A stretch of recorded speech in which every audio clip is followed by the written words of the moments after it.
Bismillah. Bugündən martın 6-sına dək bu bürclər üçün sevgi şansı başlayır. Bugündən 6 marta dək bəzi bürclər üçün sevgi enerjisi belədir. Xüsusilə bu bürclər üçün romantik dövr başlayır. Şir, diqqət mərkəzində olacaqsınız. Sizə gizli simpatiyası olan biri addım ata bilər. Münasibətdə olan şirlər üçün hisslər yenilənir.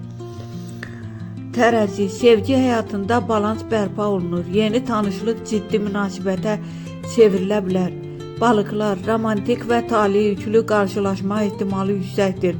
Keçmişdən qayıdış da mümkündür. Əqrəb, güclü ehtiras dövrü, dərin və təsirli bağ qurmaq şansı var. Əkizlər, flirt və maraqlı mesajlaşmalar başlayır. Gözlənilməz sevgi etirafı mümkündür. Bu dövrdə ən güclü sevgi pik tarixləri 16-18 fevral aralığı və 1-3 mart aralığıdır.